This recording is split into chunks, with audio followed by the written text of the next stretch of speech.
শেখ মুজিবের ছবি অপসারণ করা হয়েছে বঙ্গভবনের দরবার হল থেকে। এই অপসারণের পর থেকেই অনেক আলোচনা। ইনফ্যাক্ট অপসারণের পর না, অপসারণের আগে আমাদের মনে থাকার কথা যে আমাদের সামনে এই ছবিটা এসছে, তিনজন নতুন উপদেষ্টা, জনাব মুস্তফা সরোয়ার ফারুকী, জনাব বশিরউদ্দিন আকিজ এবং মাহফুজ আলম। তারা যখন শপথ নেন তখন বড় যে ফ্রেম তাতে দেখা যায় তাদের মাথার উপরে শেখ মুজিবুর রহমানের ছবি আছে। এটা নিয়ে তীব্র আলোচনা সমালোচনা ছড়িয়ে পরে সেটা সরানো হয়েছে এবং তারপর বিএনপির যুগ্ম মহাসচিব জনাব রুহুল কবির রিজভী সেটার প্রতিবাদ করা এবং তার বক্তব্য থেকে আবার সরে আসা, সবকিছু মিলে অনেক নাটকীয় ঘটনা ঘটলো এই ছবিটা নিয়ে। এতে স্বাভাবিকভাবে আমরা অনেকে এনগেজড হয়েছি এবং এটার ইম্প্যাক্ট আলোচনা করছি। আমিও এই বিষয়ে কয়েকটা কথা একটু বলতে চাই। প্রথম যে ঘটনাটা ঘটলো, যখন তারা শপথ নিচ্ছিলেন তখন দেখা যায় মুজিবের ছবি দরবার হলে আছে, দরবার হলে থাকার কথা আমরা অনেকে হয়তো জানি। আমি একটু জানিয়ে রাখি, যে কারণে হয়তো কেউ সমালোচনা আবার শুরু করবেন সংবিধান রাখা নিয়ে, সেটাই আসছি। সংবিধান মতোই মুজিবের প্রতিকৃতি থাকার কথা। 4 ক, জাতির পিতা বঙ্গবন্ধু শেখ মুজিবুর রহমানের প্রতিকৃতি রাষ্ট্রপতি, প্রধানমন্ত্রী, স্পিকার ও প্রধান বিচারপতির কার্যালয় এবং সকল সরকারি ও আধা সরকারি অফিস, স্বায়ত্তশাসিত প্রতিষ্ঠান, সংবিধিবদ্ধ সরকারি কর্তৃপক্ষের প্রধান ও শাখা কার্যালয়, সরকারি ও বেসরকারি শিক্ষা প্রতিষ্ঠান, বিদেশে অবস্থিত বাংলাদেশের দূতাবাস ও মিশন সমূহে সংরক্ষণ ও প্রদর্শন করিতে হইবে। এটা পঞ্চদশ সংশোধনী, কুখ্যাত পঞ্চদশ সংশোধনীর কথা আমরা জানি, সেটার মাধ্যমে এটা যুক্ত করা হয়েছে। সুতরাং এটা সাংবিধানিক যে মুজিবের ছবি থাকতে হবে এবং এটা সরিয়ে ফেলা অসাংবিধানিক কাজ হয়েছে। আসবো সে জায়গায়। সুতরাং মুজিবের ছবি এতদিন ছিল এবং আমরা জানি বেশ কয়েকজন উপদেষ্টার অফিসেও মুজিবের ছবি টাঙানো ছিল। তারপর যেটা হলো, যখন প্রচুর সমালোচনা হলো তখন নতুন এক সময় যিনি প্রধান উপদেষ্টার বিশেষ সহকারী ছিলেন, তিনি উপদেষ্টা হিসেবে শপথ নিয়েছেন জনাব মাহফুজ আলম। সেই ছবি সরিয়ে নিজে সেটার সামনে দাঁড়িয়ে স্ট্যাটাস দিয়েছেন যে দেরি হলেও কাজটা করা হয়েছে, মুজিবের ছবি অপসারণ করা হয়েছে। এটা নিয়ে আমাদের দুপক্ষ ডিবেটে জড়িয়ে পড়ি। বলা বাহুল্য, সরানোর পক্ষে আমাদের মতামত অনেক বেশি ছিল, আবার কেউ কেউ বলার চেষ্টা করছিলেন যে এই জিনিসগুলোকে নিয়ে এই মুহূর্তে বা এখনই এই আলাপটা সামনে আনার দরকার ছিল না, এবং মুজিবকে শেখ হাসিনার চাইতে ডিটাচ করে দেখার চেষ্টা। মুজিবের কিছু ব্যাপারকে তো আলাদা করে দেখা যেতেই পারে, সেটা অন্য আলোচনা, সেটা পরে আসছি। সেটা না করে এই অ্যাগ্রেসিভ অ্যাটিটিউডগুলো দরকার ছিল না। কেউ কেউ বলছেন পঞ্চদশ সংশোধনী যেহেতু চ্যালেঞ্জড হয়েছে, আমরা সত্যিকার অর্থে এভাবে আদালত কি করবে সেটা আমাদের জন্য বলা সহজ না, কিন্তু এই সংশোধনীটা এত বেসিক সব রুলস এবং নর্মস ভঙ্গ করেছে যে এটা আসলে থাকার কোনো কারণ নাই। তো এটা যদি বাতিল হয়ে যায়, 4 ক বাতিল হয়ে যাবে, মুজিবের প্রতিকৃতি এমনিতেই অপসারিত হয়ে যাওয়ার কথা, তাতে আর এইটা নিয়ে এই আদেশের বলে, ওই সংবিধান সংশোধনের বলেই এটা হয়ে যাবার কথা ছিল। কিন্তু এটা করে প্রিম্যাচিওরলি করা হলো। আবার কেউ কেউ বলছেন যে এই সংবিধানের দিকে তাকাতে হবে কেন, এটা অনেকে বিপ্লব বলতে পছন্দ করেন। এখানে মুজিবের সব প্রতিকৃতি, সব ভাস্কর্য যখন বিভিন্ন জায়গায় ভেঙে চুরে চুরমার করে দেওয়া হয়েছে, এবং মুজিব, আমি একটা ব্যক্তি মুজিব আছেন এবং বিশেষ করে 71-এর পূর্ববর্তী যে মুজিব আছেন তার আলোচনা আমাদের মুক্তিযুদ্ধের ইতিহাসে তো আছেই। তো সেটাকে যদি আমরা অ্যাটলিস্ট শেখ হাসিনার সিম্বল হিসাবে ভেঙে ফেলি, তো এই ছবিগুলো কেন অপসারণ করব না? তীব্র বিতর্ক ছড়িয়ে পড়েছিল। প্রাথমিকভাবে জনাব রুহুল কবির রিজভী সমালোচনা করেছেন। তিনি সমালোচনা করে এমনকি এটাও বলেছেন, 1975 সালের 15ই আগস্টের পর খন্দকার মুশতাক বঙ্গভবন থেকে শেখ মুজিবের ছবি নামিয়ে দিয়েছিল, কিন্তু জিয়াউর রহমান রাষ্ট্রপতি হওয়ার পর তিনি আবার শেখ মুজিবের ছবি পুনঃস্থাপন করেছিলেন। উনি বলছেন, আজকে আমি খবরে পড়েছি বঙ্গভবন থেকে শেখ মুজিবের ছবি নামানো হয়েছে। দেখুন, সময় তো সবসময় একরকম যায় না, ইতিহাসে যার যতটুকু অবদান সেটা থাক।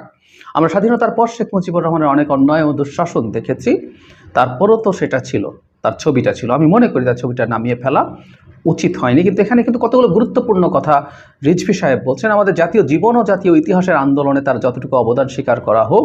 আমরা আওয়ামী লীগের মতো সংকীর্ণ নই, আমরা ছোট মনের নই, সেই জন্য বলছি শেখ মুজিবের ছবি নামানো উচিত হয়নি।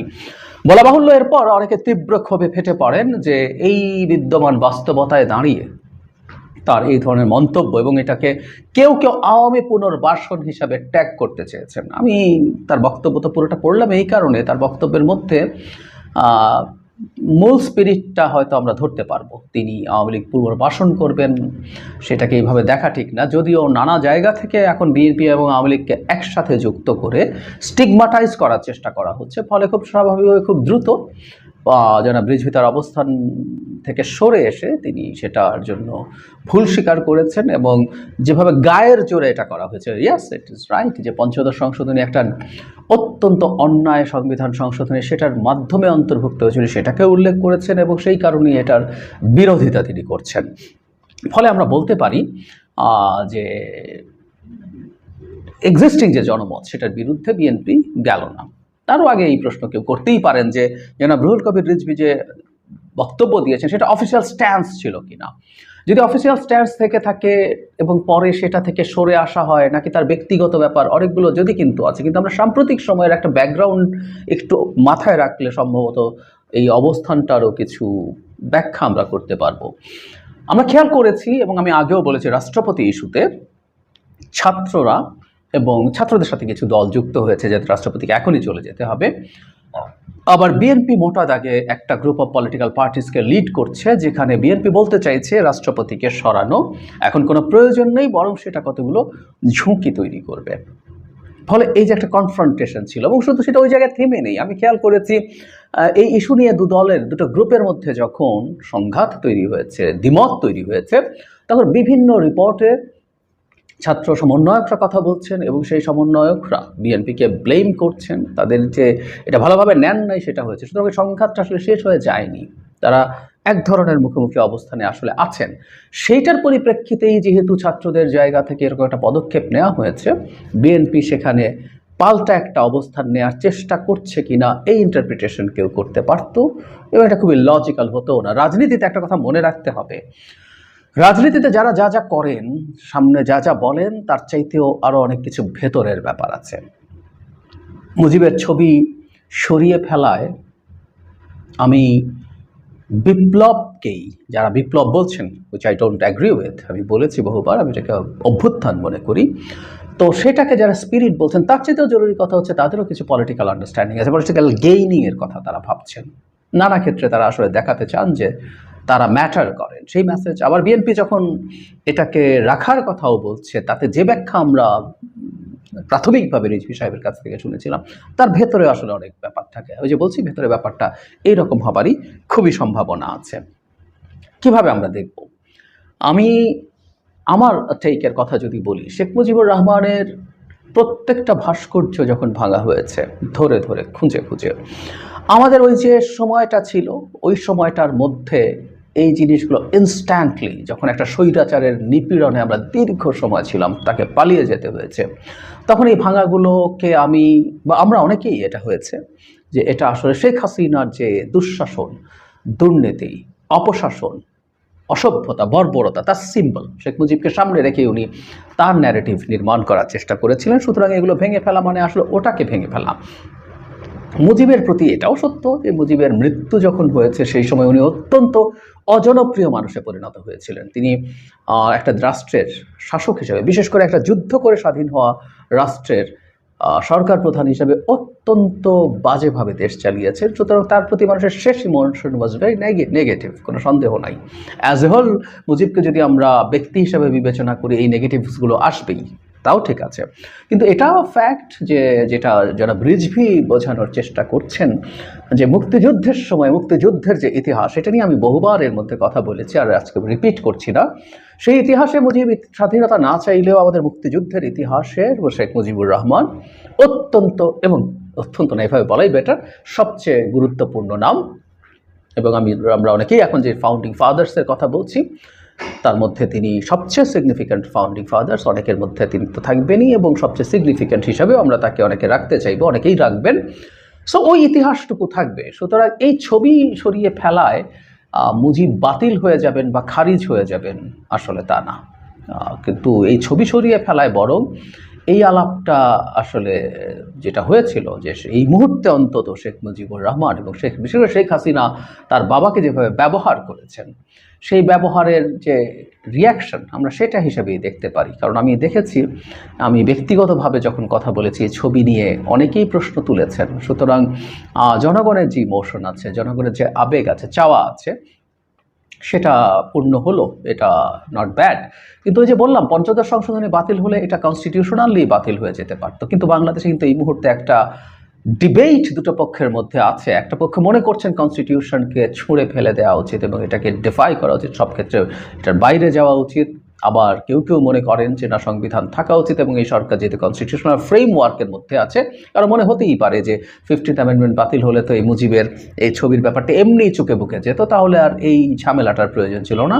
ওটা বাতিল হলে এটা তখন সিস্টেম্যাটিকলি নেমে যেত, কারণ ওইটা তখন কনস্টিটিউশনে নাই। কিন্তু ওই যে বললাম, এখানেও রাজনীতি আছে, দুটো গ্রুপেরই রাজনীতি আছে যে সংবিধান আছে কি নাই। আবার সংবিধান রেখেও সংবিধানের অবাধ্য হওয়া যাবে না, তাও না। এটা নিয়ে আমি অনেকবার কথা বলেছি। আমাদের যে সরকারটা গঠিত হয়েছে বা ভবিষ্যতে আরও বেশ কিছু জিনিস এই সরকার করতে হবে যেগুলো অটোমেটিকলি এক্সিস্টিং সংবিধানের বাইরে গিয়ে দাঁড়াবে। যদি তাই হয়ে থাকে এবং ভবিষ্যতে আমাদের যে সংসদ গঠিত হবে তাকে এটা র্যাটিফাই করতে হবে, তো সুতরাং এটা সংবিধানের বাইরে যদি ঘটেও থাকে তাতে সংবিধান খারিজ হয়ে গেছে, বাতিল হয়ে গেছে, ব্যাপারটা তাও না। তো সব কিছু মিলে দিস ইজ দ্য সিচুয়েশন। কিন্তু ওই যে বললাম, এই মুহূর্তে প্রত্যেকটা বিষয়ে এটার মূল টেক হয় যেটা আমরা আসলে বিভক্ত হচ্ছি, ক্রমাগত বিভক্ত হচ্ছি, এবং বিভক্ত হওয়ার সমস্যা নেই। আমরা গণতন্ত্রে দ্বিমত থাকবে, মতদ্বৈততা থাকবে, কিন্তু আমাদের এই বিভক্তিটা অত্যন্ত অ্যাগ্রেসিভ হয়ে যাচ্ছে। আমরা এক পক্ষ আরেক পক্ষকে খারিজ করে দেওয়ার চেষ্টা করছি। এক পক্ষ যদি এই ধরনের, ধরুন বিএনপি যখন এই ধরনের কথা বলছে, আরেক পক্ষ তাকে আওয়ামী লীগ হয়ে গেছে, আওয়ামী লীগের সাথে পুরোপুরি ট্যাগ করে ফেলছে বলে বলছি। আবার আরেক পক্ষ যারা এটাকে এভাবে ফেলে দিতে চাইছে, তারাও তাদেরকে পাল্টা আক্রমণ করছি। এর মানে আমাদের ভেতরে আসলে একটা গভীর ফল্ট লাইন আছে। আমরা এই ফল্ট লাইনটা নিয়ে কাজ করা দরকার। নানা বাহানা, আসলে এই মুজিবের ছবি বলি, রাষ্ট্রপতি সরানো বলি, আরও যা যা, যেগুলো আসলে প্রত্যেকটা বাহানা, এই বাহানা এগুলো বেরিয়ে আসছে। আমরা যাতে ওই জায়গাটা খুঁজে বের করার চেষ্টা করি এবং সেটা নিয়ে কাজ করি এবং লিস্ট কিছু কনসেনসাসে পৌঁছতে পারি।